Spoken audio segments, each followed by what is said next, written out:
The wind howled over the jagged cliffs of Thrinder, carrying dust and ash from the dragon nests high above. Below, the village trembled in silence. No one dared speak. Today was the day they sent a human boy as an offering to the dragon sovereign, the ruler of all dragons in this sector. His name was Elric, and he walked slowly toward the altar, a small wooden platform carved into the cliff edge. His hands were empty. His heart thumped loud enough that he feared the dragons might hear it. Around him, villagers bowed their heads. Mothers clutched their children tightly. Fathers looked away, pretending to fix broken tools or adjust ropes. No one wanted to see the boy leave. But Elric's steps were calm, steady, and deliberate.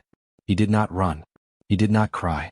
The villagers whispered behind their hands, "He's too quiet, too brave, too human." The sky above darkened. Dragons circled high, their wings slicing the air like shadows of steel. Their scales shimmered under the sun, reflecting red, gold, and deep green. They were massive. Their eyes glowed with intelligence and danger. They were older than any human could imagine, older than the stars in this part of the galaxy. And they were hungry for fear. Elric paused at the edge of the cliff. He could see the dragon sovereign below. The dragon was enormous, larger than the tallest building in his village. Its scales were black with veins of silver running like lightning across its body. Smoke curled from its nostrils. Its eyes were amber, sharp, and deep, like molten gold staring straight through his soul. He dropped to his knees not in fear but in respect. The dragon sovereign leaned closer, its enormous head tilting as it studied him. A low rumble filled the air, vibrating through the stone beneath his knees.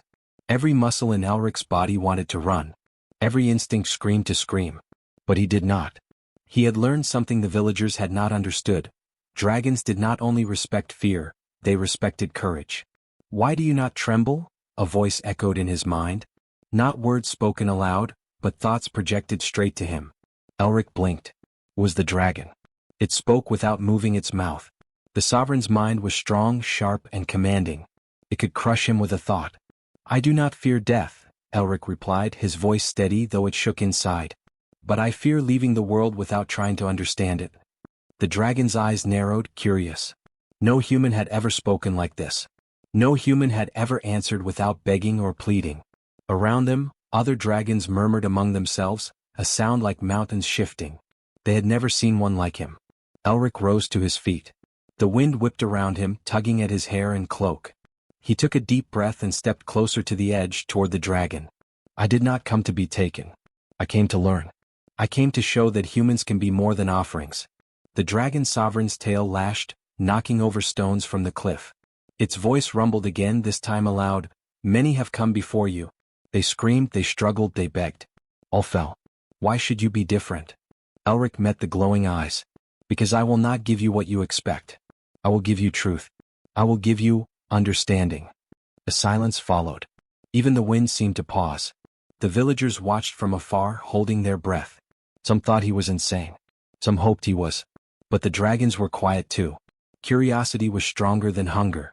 Slowly, the dragon sovereign lowered its massive head until it was level with him. Its hot breath smelled of fire and smoke. Elric could feel the heat but did not step back. Instead, he knelt and extended his hands, not as a gesture of submission, but as an offer of peace. "Touch me if you wish," he said simply. "I am not your enemy." A great rumble echoed, like thunder breaking across the cliffs. The dragons whispered in voices humans could not hear, sharing memories older than any living creature. The dragon sovereign studied him, its eyes reflecting the boy's calmness. No human had ever entered the dragon lands without fear, and no human had ever offered this: honesty, bravery, and courage without arrogance. For the first time in centuries, the dragon sovereign spoke with a sound that shook the cliff, almost like laughter. "Curious," it said. "You are not like them. You do not fear me, yet you do not wish to fight. You do not lie. You do not beg. Why?" Elric smiled faintly, though his heart beat faster than he admitted. "Because I know the truth," he said. "Monsters are not born to destroy. They are shaped by how the world treats them. You are not evil. You are not cruel. You are only misunderstood." The dragons leaned closer. The sky darkened as hundreds of wings folded into a tight circle around the cliff. The villagers could only stare. Whispers spread, "He will die. He cannot survive." But even they could feel something shifting in the air. Something new. Something dangerous to their old beliefs. The The dragon sovereign raised one claw and pointed it toward the boy. The shadow it cast was massive, covering Elric completely. The villagers gasped. Stones cracked under the dragon's weight. Elric did not flinch. He stared directly at the eyes of the creature and waited. Then something impossible happened. The dragon lowered its claw. Not to strike. Not to harm. Instead, it touched the boy's shoulder gently, almost curiously. The heat was intense, but it did not burn. The dragon sovereign's amber eyes softened. "Perhaps, you are not an offering," it said slowly. "Perhaps, you are something else entirely." Elric stood taller. The wind whipped around them, carrying dust, ash, and the scent of fire. Around the cliff, dragons whispered to each other. Something in their ancient memory stirred. They had never met a human like this. They had never seen one so small yet so fearless. And in that moment, standing on the edge of the world between death and legend, Elric realized something himself. He had not been sent as a sacrifice.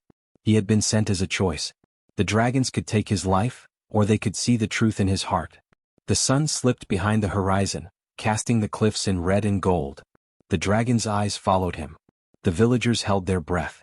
And for the first time in centuries, a human stood before the dragon sovereign, not as prey but as a presence that could change everything.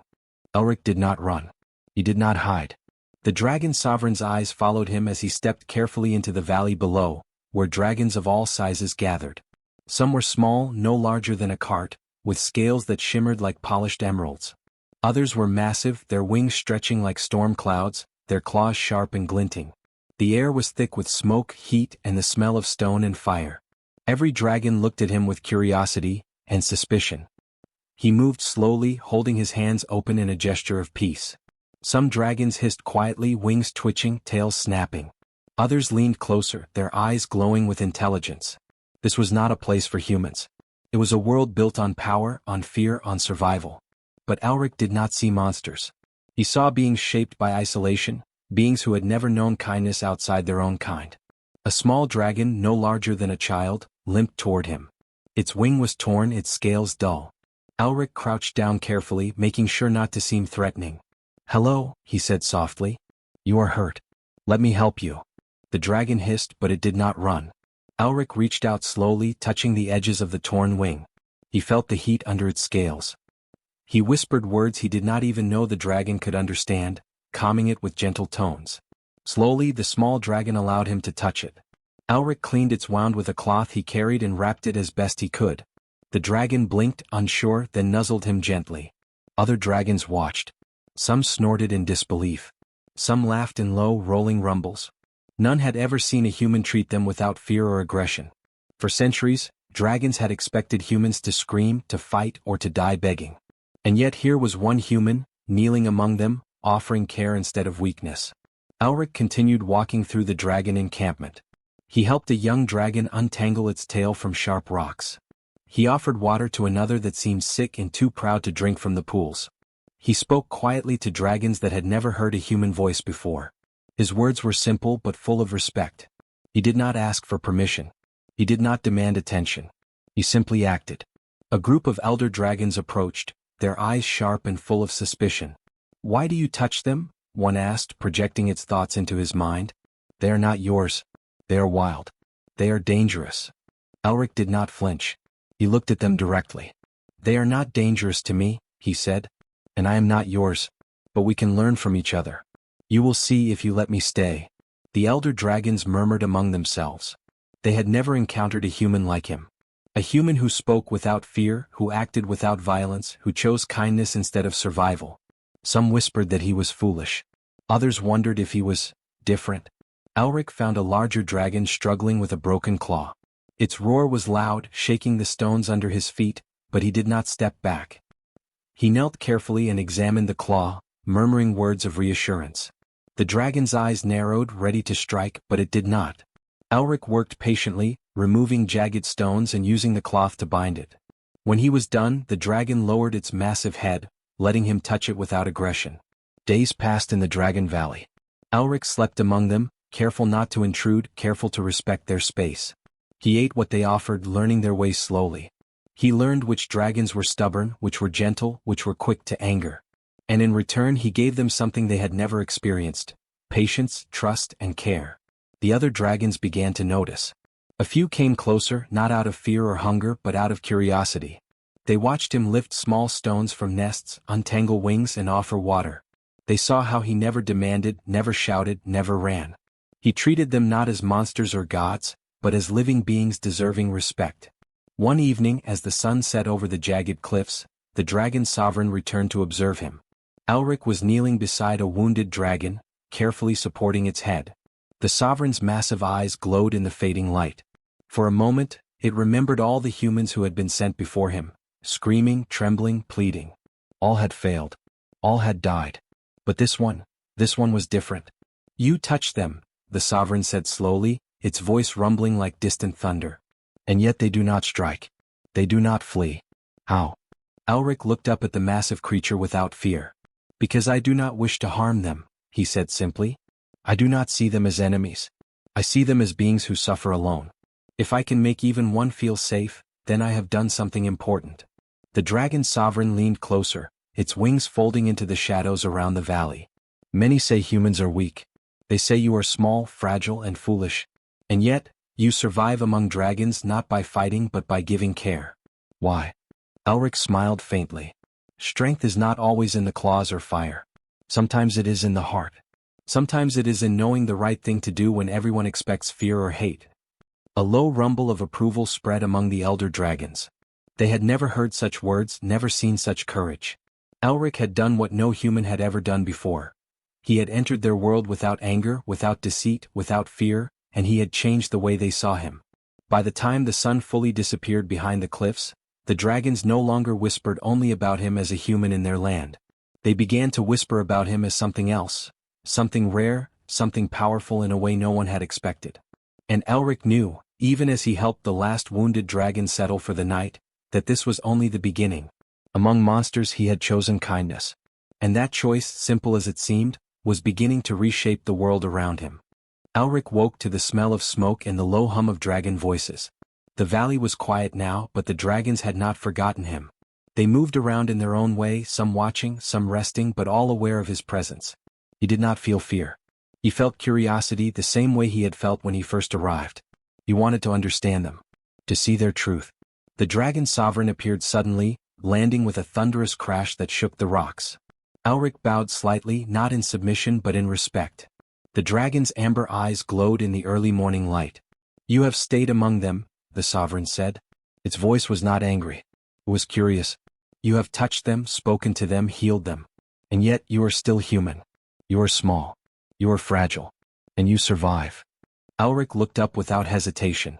I survive because I do not see them as enemies, he said. I see them as beings who suffer, beings who deserve care. I do not need to fight them to be part of their world.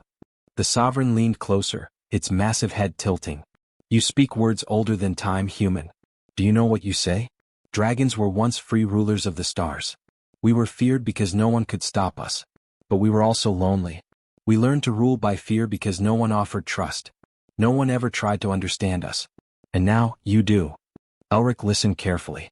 He did not move, afraid that any sudden action might anger this ancient being. You are not cruel, he said softly. You are shaped by the world around you. If others had treated you differently, perhaps your path would have been different. The dragon sovereign's eyes softened slightly, and for a moment, it seemed almost human. You speak of memory, it said. Memory shapes all of us. Some memories bring pain. Some bring wisdom. And some teach the truth. You awaken a memory that I thought lost forever. You remind me that we were not born to destroy. We were shaped by isolation, by misunderstanding, by fear. Elric felt a chill. He realized the dragon was telling the truth, not just to him but to itself. It remembered a time when dragons had been guided by curiosity, by care, by trust. But that memory had been buried under centuries of conquest and isolation. And now one small human boy had unearthed it. You do not fear us, the sovereign continued. Yet you do not seek power. You do not lie, you do not deceive, you do not cheat to survive. Most would fall in your place. Others would cry, beg, or strike. Why are you different? Elric thought for a moment. Because I know the truth, he said. Power is not always in strength or fire. True strength is in choice, in kindness, in knowing when to act and when to wait. You have the power to destroy, but you also have the power to protect. I hope you choose to protect. The dragon was silent. Its tail flicked slowly, its massive wings folding around it like curtains of shadow. Then it spoke again, more quietly this time. You are teaching us something humans have never taught before. You are small, yet your presence changes the valley. You are fragile, yet your actions speak louder than claws or fire. And yet, there are those who will not accept this. Other dragons will challenge you. They will see you as weak or as a threat to the old ways. Elric nodded. I do not wish to fight. I do not wish to dominate. I only wish to show that humans can be trusted. That we can change things by care, by understanding. That we can be part of your world without being enemies. The sovereign studied him for long moments. Then it said, You are brave beyond reason. Others would see this as foolishness. And yet, there is a spark in you. A spark that has not existed in the memory of dragons for centuries. I see it. I feel it. And I am not sure I fully understand it. But I know it is rare. Elric smiled faintly. I do not seek your approval, he said. I only seek understanding. And maybe, if you let me stay, we can learn from each other. The dragon sovereign tilted its head. Many have come to us thinking themselves clever or strong. They fail because they do not understand. You understand in a way that terrifies me. Its eyes glowed brighter. You remind me of what we once were. And for the first time in centuries, I see a possibility that others might follow your example. Elric's heart thumped. He knew this was only the beginning. The dragons had tested him, and he had survived not through strength, but through care and courage. But the true test was yet to come. Some dragons would resist. Some would challenge him. Some might even try to destroy him to protect their traditions. Your actions awaken old truths, the sovereign said finally. And old truths can change the present. You are small human. You are fragile human. But you have done what others could not. You have shown dragons the power of trust, the power of care, and the power of choice. Remember this, memory shapes all life. And you are shaping ours. Elric looked at the sovereign, then at the dragons around him. He felt a quiet sense of hope. Perhaps this world, so different from his own, could change. Perhaps humans could be seen as something more than prey. Perhaps he could be a bridge between species. And in the shadow of the valley, under the watchful eyes of dragons older than the stars, Elric understood that he had begun something bigger than himself. A single choice, a single act of kindness, could ripple across memory and time. And maybe, just maybe, it could change the galaxy. For now the dragons watched. And for the first time, one of them whispered, not in thought but in voice, something that had not been said in centuries. Perhaps this human is different. Perhaps he is something more than we expected. Elric took a deep breath. He had not yet been crowned, not yet been accepted. But the memory of dragons, long buried, was stirring. And he would continue to show them that humans were not weak, humans were not prey, and humans could teach dragons something no one else could. The sky above the Dragon Valley darkened with an unnatural shade. Clouds twisted unnaturally, and the wind carried a harsh, cold smell. Dragons sensed it first, their wings twitching, their tails lashing, their heads turning toward the horizon. Something was coming. Something dangerous. Elric stood at the edge of the valley, his eyes scanning the distant mountains. His heart pounded, but he did not show fear. The dragons gathered around him, watching silently. They had begun to trust him, to see him not as prey, not as small, but as something rare, a being whose courage could inspire even them. A fleet of ships appeared over the mountains, glinting in the last light of day. They were sleek, alien, and armed with energy weapons. The dragons hissed and roared. Some spread their wings, preparing to strike. Some circled the fleet, their claws ready. The humans in Elric's village would have run, screaming. But Elric did not run. He stepped forward, holding his hands out. Wait, he said. Do not strike yet. The dragon sovereign tilted its massive head. Why? It rumbled. They are invaders. They mean to destroy us. Elric looked at the dragons calmly. Yes, but I am not here to fight. I am here to show them what we can be. If we fight with anger, they will only see monsters. If we act with reason, they may see something else. The sovereign growled softly but did not move. It seemed to sense that the human boy's courage was unusual, even for dragons. The fleet landed. Alien soldiers spilled onto the rocky terrain, their weapons glowing. They were confident, expecting the dragons to attack without mercy. Instead, they saw Elric standing alone at the valley's center, surrounded by dragons, none of them attacking, all of them watching. Elric took a deep breath. I am a human, he said loudly, his voice carrying across the valley. I am small. I am weak. But I am here to speak the truth. You believe dragons are monsters. You believe humans are weak. Look at us.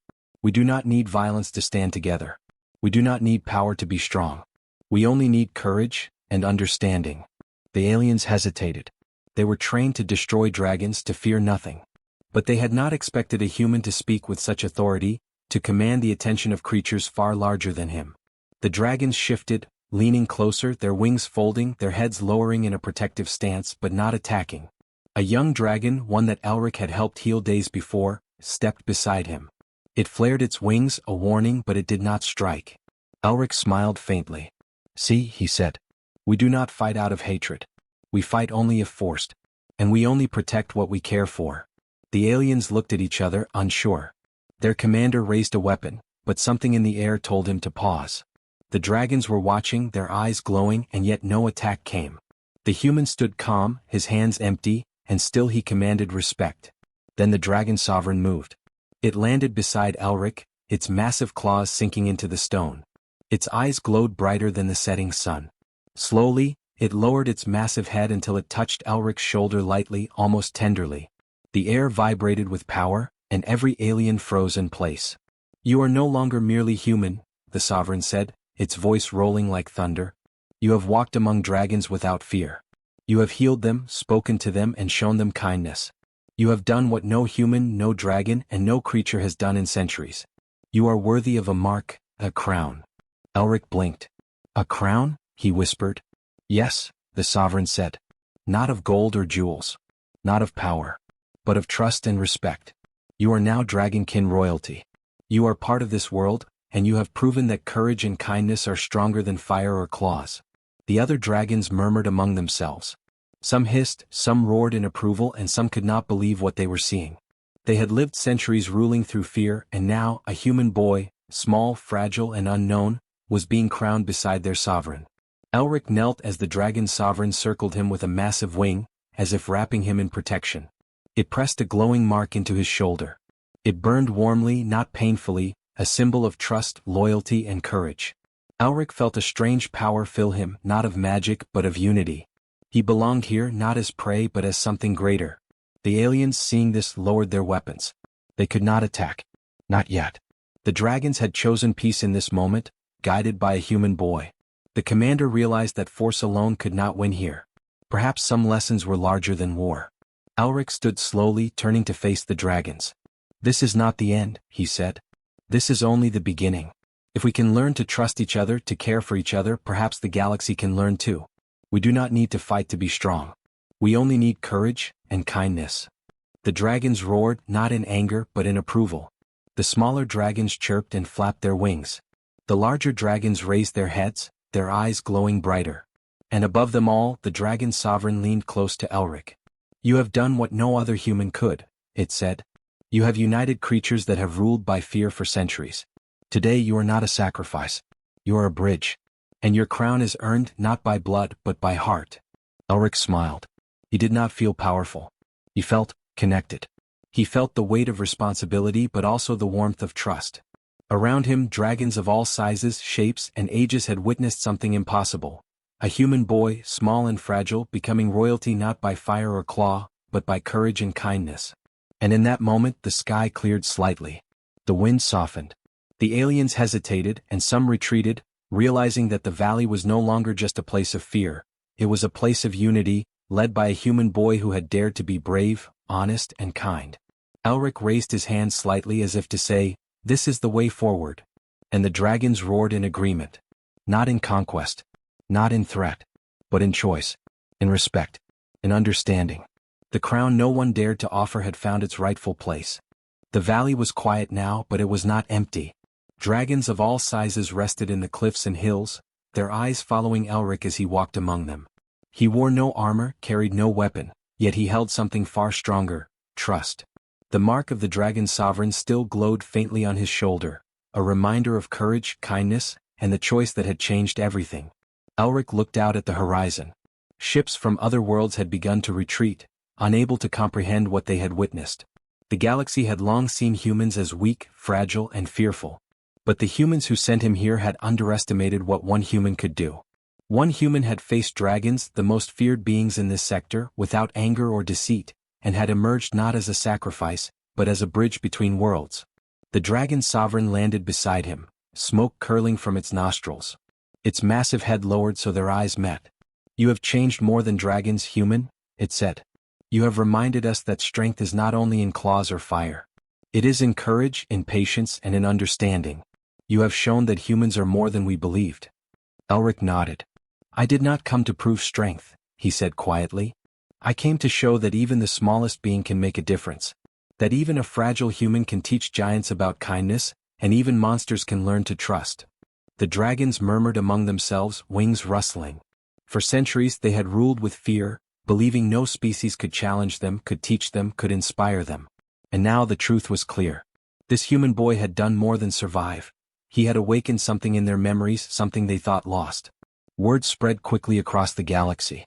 Merchant ships, scouts, and travelers told tales of the valley where dragons had bowed to a human's courage, where a human had healed the wounded and commanded respect without violence. The stories traveled faster than any army, faster than any fleet. Soon humans were no longer seen as prey or weaklings. They were beings capable of shaping worlds, teaching even the fiercest creatures that kindness could be stronger than fire. Elric spent his days walking among dragons, listening, learning, and teaching. He learned the language of the dragons, subtle gestures and silent thoughts. He taught them about humans, about our ways, about how even small actions could ripple across time and space. Slowly distrust turned to respect. Fear turned to curiosity. The dragons no longer looked at humans as fragile creatures to exploit or fear. They saw them as allies, as equals in thought and courage. The galaxy watched in awe. Worlds that had once ignored humanity now sent envoys to see this small species who could tame dragons with words and kindness. The human settlements were no longer seen as weak colonies at the edge of space. They were the birthplace of a legend, a species that could change the hearts of the galaxy's oldest and strongest beings. Elric's own village celebrated quietly, knowing that the boy who had been sent as a sacrifice had returned alive, not just alive but crowned by dragons. They had feared his death, mourned before it came, and now they looked upon him with pride. Not because of power, not because of weapons, but because of the heart he had shown. Even the dragon sovereign spoke to other dragons, teaching them what Elric had shown. "We were shaped by fear," it said, "but the human showed us choice. The human showed us kindness. And choice, kindness, these are stronger than fear.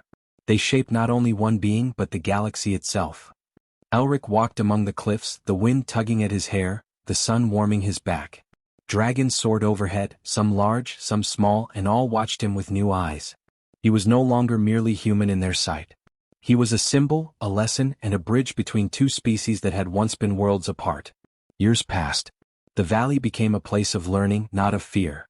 Humans came to study dragons. Dragons came to understand humans. Together they discovered new ways of living, new ways of seeing the galaxy. Conflicts that might have erupted were avoided. Understanding replaced aggression. And everywhere humans carried the story of one boy who dared to show that courage and kindness could change even the most ancient hearts. Elric never sought glory.